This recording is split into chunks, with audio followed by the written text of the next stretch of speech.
Terima kasih Anda masih bersama dengan kami. Bagi Anda yang baru saja bergabung, kami hadirkan kembali 3 berita utama hari ini. Terbukti cabuli 11 siswinya guru agama di Kabupaten Batang divonis penjara seumur hidup. 5 anggota polisi dari jajaran Polda Jawa Tengah dipecat karena terbukti menjadi calo penerimaan Taruna Polisi tahun 2022. Rumah produksi minuman keras oplosan di Kabupaten Grobogan digerebek.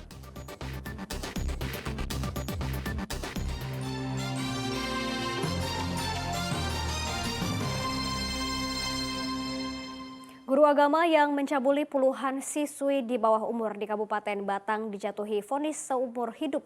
Majelis Hakim menilai tindakan terdakwa sangat tidak bermoral dan merusak masa depan anak didiknya sendiri.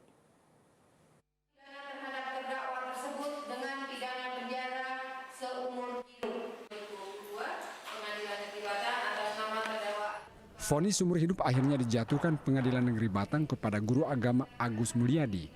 Majelis Hakim menilai Agus terbukti bersalah melakukan kekerasan seksual dan pemaksaan untuk melakukan persetubuhan terhadap 11 siswi SMP negeri di Gringsing. Vonis ini sesuai dengan tuntutan jaksa yang meminta hakim menjatuhkan pidana seumur hidup kepada terdakwa.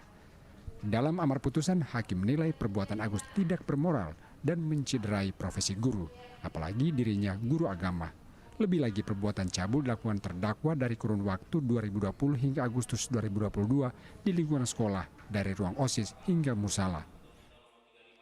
Agus Mulyadi bin Ahmadi telah terbukti secara sah dan meyakinkan bersalah melakukan tindak pidana, melakukan ancaman kekerasan, memaksa anak melakukan persetubuhan dengannya yang dilakukan oleh pendidik yang menimbulkan korban lebih dari 1 orang beberapa kali, dan melakukan tipu muslihat dan ancaman kekerasan terhadap anak untuk melakukan perbuatan cabul yang dilakukan oleh pendidik yang menimbulkan korban lebih dari 1 orang beberapa kali, sebagaimana dalam dakwaan ke-1 primer dan dakwaan kedua penuntut umum.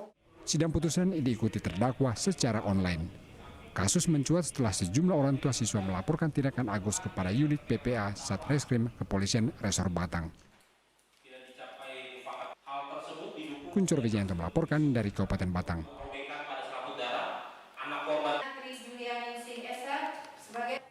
Kita beralih ke informasi lainnya. Seorang kurir nelayan dilarang membeli solar di sebuah SPBU di Kabupaten Batang. Padahal SPBU tersebut diperuntukkan bagi nelayan kecil. Kasus ini menuai polemik sehingga polisi turun tangan untuk menyelidiki pengelola SPBU.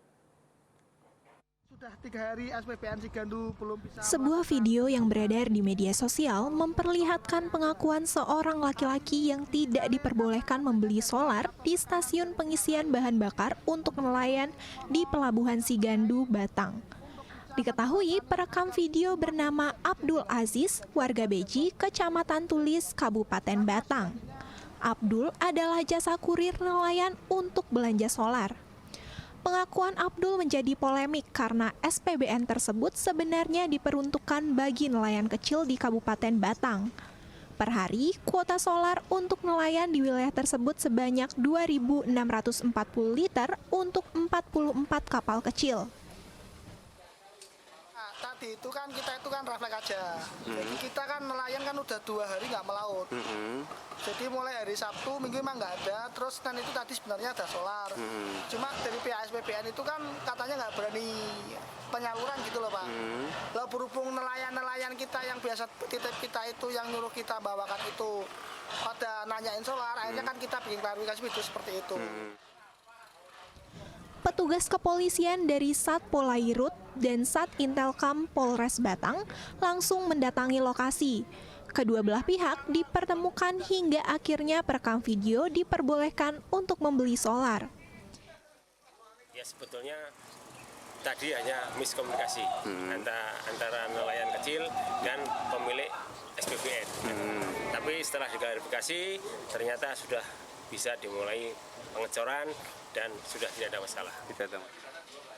Hingga kini, polisi masih mendalami kasus ini untuk mengetahui secara pasti akar permasalahan tersebut. Kuncoro Wijayanto melaporkan dari Batang. Hujan deras pada Senin malam membuat banjir kembali merendam wilayah Pati. Banjir merendam wilayah Pati sudah hampir 3 bulan dan banjir sangat mengganggu aktivitas warga. Sempat surut beberapa hari, banjir kembali merendam Jalan Dusun Cerakah, Desa Minto Basuki, Kecamatan Gabus, Kabupaten Pati. Banjir kembali naik karena hujan deras yang mengguyur selama hampir 3 jam pada Senin malam. Jalanan terendam banjir setinggi 15 cm, sedang di rumah warga, ketinggian air sekitar 40 cm karena letaknya lebih rendah dari jalan. Sebanyak 63 rumah di Susun Cerakah terendam banjir. Sudah hampir 3 bulan banjir tidak hilang di kawasan ini. Aktivitas warga dari sekolah hingga bekerja pun terganggu. Jalan ya gitu, licin, kalau numpak sepeda motor nggak hati-hati jatuh. Kalau yang punya anak sekolah ya susah mas, mangkat sekolah mengantar, nanti pulang sekolah ngantar, nggak bisa kerja, sulit kemasukannya. Udah surut, tadi malam hujan begitu deras, tambah lagi. Bu gimana Bu, ini kan udah hampir 3 bulan Bu ya, gimana perasaannya kok? Wah, tersiksa mas. Warga berharap ada upaya nyata dari pemerintah untuk menuntaskan permasalahan banjir. Arif Nur melaporkan dari Pati. Menjelang bulan Ramadan, petugas gabungan menggelar razia pekat dan PGOT di Kabupaten Klaten. Petugas menemukan alat kontrasepsi dan barang pengunjung yang tertinggal di kamar hotel. 2 pengemis juga terjaring dalam razia tersebut. Petugas gabungan Satpol PP, TNI, Polri, dan Dinas Sosial terus merazia penyakit masyarakat, salah satunya di Kabupaten Klaten. Petugas menggeledah sejumlah kamar hotel kelas melati. Diduga razia sudah bocor sehingga petugas tidak menemukan pasangan di kamar hotel. Petugas hanya menemukan sejumlah barang di kamar hotel, mulai dari celana dalam, sepatu, hingga alat kontrasepsi. Hasil untuk di hotel itu saat ini kosong mas, kosong semuanya, dari belanggu sampai Prambanan. Mungkin saat-saat kita melaksanakan operasi itu di jam-jam akan maghrib.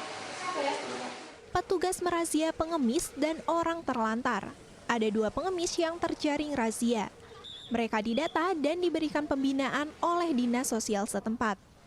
Razia ini digelar untuk menciptakan suasana kondusif menjelang bulan Ramadan.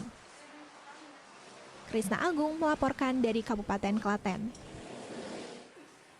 BKKBN Jawa Tengah melakukan kunjungan dan sosialisasi percepatan penurunan angka stunting di Taman Bacaan Sakila Kerti di Komplek Pantai Alam Indah dan Kampung Coe Semarakarya, Kelurahan Panggung, Kota Tegal. Percepatan penurunan stunting di Kota Tegal yang melibatkan berbagai unsur, tim terkait, serta elemen masyarakat terus dilakukan. Salah satunya di Kampung KB Coe Semarakarya, Kota Tegal, Selasa siang. Kunjungan dilakukan oleh Badan Kependudukan Keluarga Berencana untuk menyosialisasikan percepatan penurunan angka stunting. Berdasarkan data SSGI tahun 2022, terjadi penurunan stunting yang cukup signifikan di Kota Tegal, yang mencapai 16,8% dari angka sebelumnya 23,9%. Yang memang kami lihat hasilnya tadi salah satu contoh ini yang anak-anak PK ini juga saya lihat cerdas-cerdas ya, walaupun dulu sejarahnya menurut Pak Yuskon ini memang Nyun Sewu putra dari nelayan yang mungkin secara ekonomi kurang, tapi di handle oleh Pak Yuskon ternyata hasilnya luar biasa. Anak-anak nih bertumbuh cerdas ya, ceria, dan kalau ditanya responnya juga cepat. Ketua Kampung KB Coe Semarakarya, Yuskon, mengatakan pihaknya sangat senang atas kunjungan dari tim BKKBN Jawa Tengah. harapan saya memang jauh-jauh mereka hadir di sini adalah untuk pembinaan. Mana yang salah, tolong kami diperbaiki. Mana yang sudah baik, bagaimana kami tetap istiqomah dalam hal pemberdayaan masyarakat di lingkungan-lingkungan yang memang harus menjadi utama, perhatian utama. Saat ini, Kota Tegal sudah memiliki 13 kampung KB. Direncanakan 2023 ini segera dibangun 6 kampung KB lagi. Dan tahun 2024 mendatang, kampung KBAA dibangun di 27 kelurahan. Sugi Hartono melaporkan dari Kota Tegal. 22 baru besok ya.